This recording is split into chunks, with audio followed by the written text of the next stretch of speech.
Selamat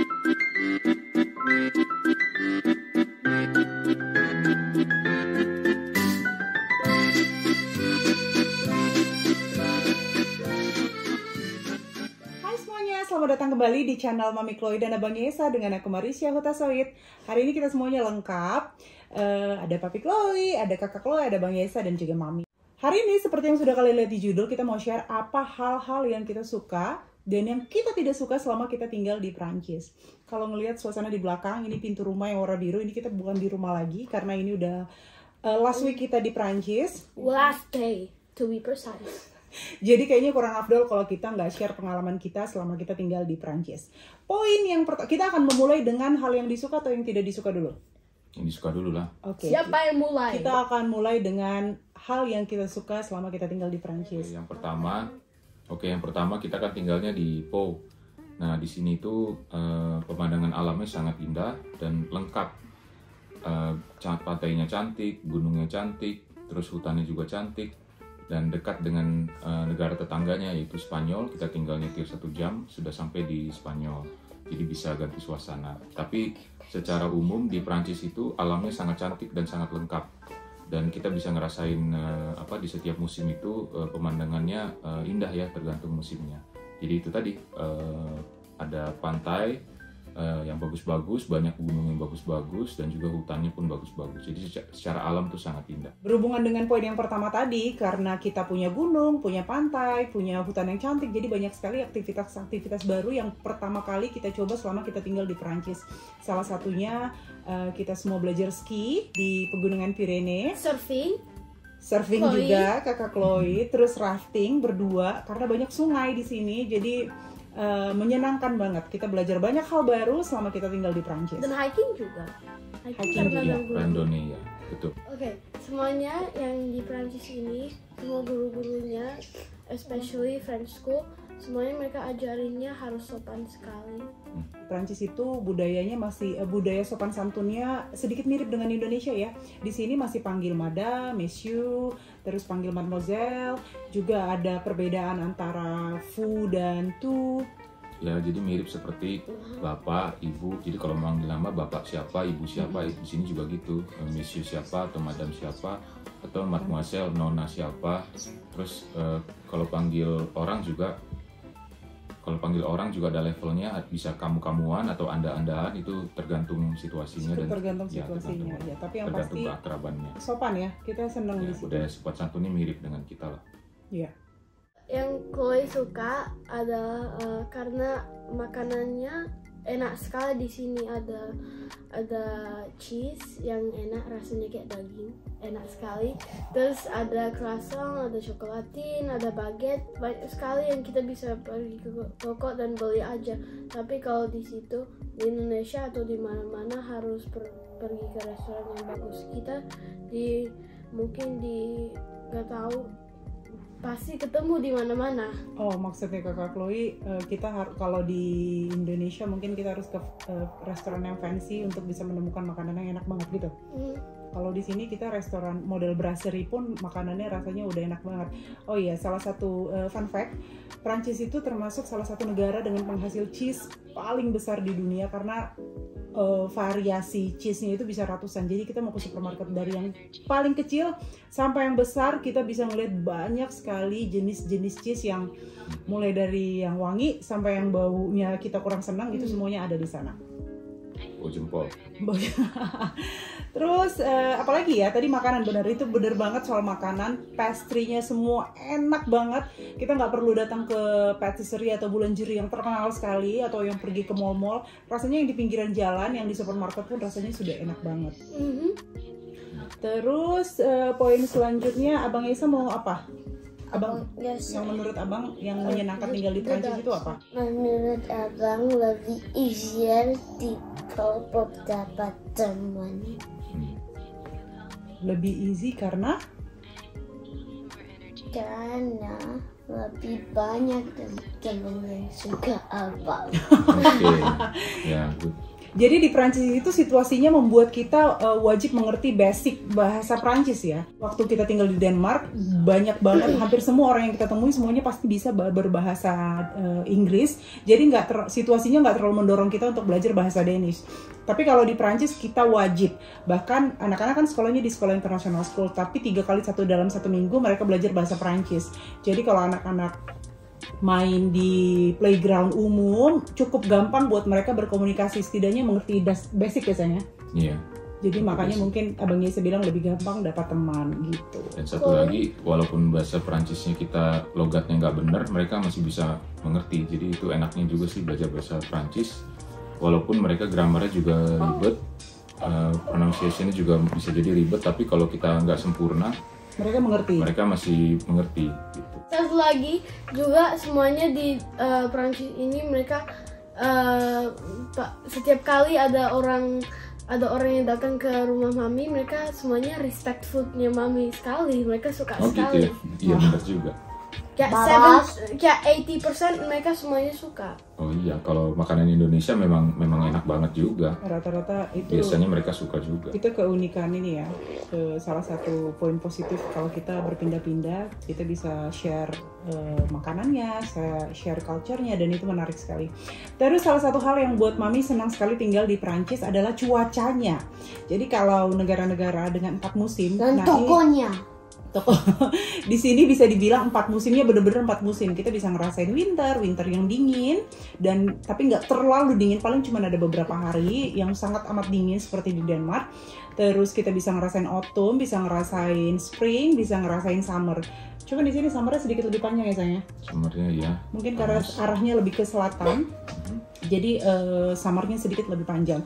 Tapi benar-benar baju kita itu berganti. Karena kalau dulu waktu kita di Denmark, baju kita itu hampir nggak berganti karena mostly hampir selalu cuacanya dingin banget. Jadi kita kalau nggak pakai jaket yang tebal, jaketnya yang tebal banget karena di sana jauh lebih dingin. Terus poin yang terakhir yang buat mami senang tinggal di sini, cara berpakaiannya. Jadi benar banget kalau Paris atau Prancis, khususnya Paris ya, dikenal sebagai pusat mode dunia. Salah satu pusat mode dunia bener banget karena aku senang sekali ngelihat cara berpakaian orang-orang di sini. Hampir nggak pernah aku ngelihat orang keluar dari rumahnya tidak present dirinya dengan bagus. Pakaiannya rapi, rambutnya rapi, aksesoris yang rapi, keren-keren lah. Keren-keren semuanya. Jadi kita termotivasi juga untuk bisa berpakaian yang rapi. Untuk kita suka sekali, kita senang, kita happy banget tinggal di sini. Makanannya enak sekali. Yes. Oke, segitu pengalaman yang kita suka selama kita tinggal di Prancis. Sekarang kita mau membahas apa hal yang kita tidak suka selama kita tinggal. Hal yang Chloe nggak suka tinggal di Prancis karena kadang-kadang orang tuanya bisa mean sekali ke anak-anak. Oh ya, itu benar banget sih. Di sini kalau di Denmark itu nggak boleh sama sekali anak kecil dimarahin, apalagi dipukul ya di tempat umum. Kalau di sini anaknya dilibasin bener-bener di tempat umum, mereka bener-bener melakukan itu. Dan ini baru kejadian sama Bang Yesa minggu lalu waktu mereka lagi main di playground. Nggak sengaja anaknya kesenggol sama orang lain, tapi bapaknya si anak ini malah marahin Abang Yesa, dan marahin itu bener-bener yang kayak mau sana kamu, sana pergi kamu, gitu-gitu. Jadi kasar. Di sini orang tuanya banyak yang kasar. Jadi Mami. Dan kasarnya ke anak orang lain gitu. Betul. Jadi ke anak sendiri kasar. Bukan cuma ke anak sendiri, tapi anak orang lain pun dibentak gitu di depan orang. Jadi itu kita nggak suka. Mereka juga anggap kayak anak orang lain juga kayak anak mereka, jadinya mereka bisa kayak gimana aja ke mereka. Kita nggak bisa bahasa Perancis. Misalnya dari awal kita udah bilang, aduh sorry aku nggak bisa bahasa Perancis, kamu bisa bahasa Inggris nggak? Nah mereka nggak suka banget itu, dan mereka bisa bisa langsung marah. Kalau mereka nggak respect kita nggak bisa ngomong Perancis.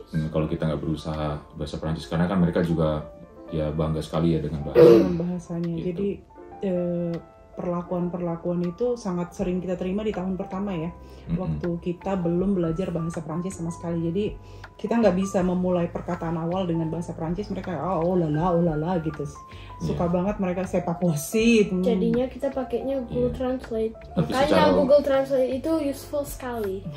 Tapi secara umum ya itu mereka juga suka mengeluh ya, di depan kita juga suka ngeluh, suka ya serba positif. Secara umum driving juga mereka kurang bagus, ini agak ugal-ugalan juga. Agak ugal-ugalan ya, benar. Mau nyebrang susah, kita udah di depan zebra cross, mereka malah cepet-cepet, sering kayak gitu. Di sini kalau menyeberang tuh masih lihat kiri kanan. Kalau di Denmark itu kalau sudah ngelihat orang di penyeberangan, pasti dari jarak jauh pun mereka sudah rem dan pasti akan berhenti. Apalagi kalau yang menyeberang anak kecil. Tapi di sini nggak tancap gas. Di sini mereka malah kalau sudah giliran kita ya buat jalan, mereka ngegas, mereka bukan berhenti, mereka nggak berhenti, mereka ngegas. Sama mungkin berhubungan dengan mengemudi, agak nggak sabaran ya di sini ya.